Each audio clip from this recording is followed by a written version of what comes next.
WBP lady কনস্টেবলে আসা profit and loss chapter খুবই একটা popular and easy question. Upcoming যে কোনো এক্সামে এই ধরনের কোশ্চেন আসার সম্ভাবনা সব থেকে বেশি। দেখো কি বলা হয়েছে যে একটি ব্যবসায়ী একটি দ্রব্যের ক্রয় মূল্যের উপরে 20% বাড়িয়ে ধার্য মূল্য ঠিক করেন, বিক্রি করার সময় 10% ছাড় দেন, তাহলে তার লাভে শতকরা হার কত? তাহলে দেখে নাও যে এই ধরনের কোশ্চেন কিভাবে করবে। মাঝে লিখবে কস্ট প্রাইস, তার পাশে লিখবে সেলিং প্রাইস, আর কস্ট প্রাইসে আগে লিখবে মার্ক প্রাইস। এখানে আমাদেরকে ক্রয় মূল্য ধরে নিতে হবে, অর্থাৎ 100 টাকা আমি ধরে নিয়েছি ক্রয় মূল্য। প্রশ্নে বলা হয়েছে যে ক্রয় মূল্যের ওপরে 20% বাড়িয়ে ধার্য মূল্য ঠিক করে, তাহলে 100 টাকা যদি কস্ট প্রাইস হয় তাহলে মার্ক প্রাইস 120 টাকা হবে। বলা হয়েছে যখন বিক্রি করি তখন 10% ছাড় দেয়, অর্থাৎ মার্ক প্রাইসের ওপরে ছাড়টা দেওয়া হয়।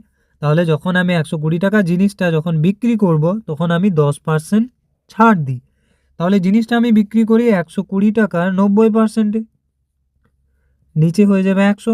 তাহলে দেখো 9 শূন্য একটা আর 100 শূন্য একটা, আর এখানে 120 শূন্য একটা আর 100 শূন্য একটা কেটে গেল, তাহলে 9 12 হয় 108।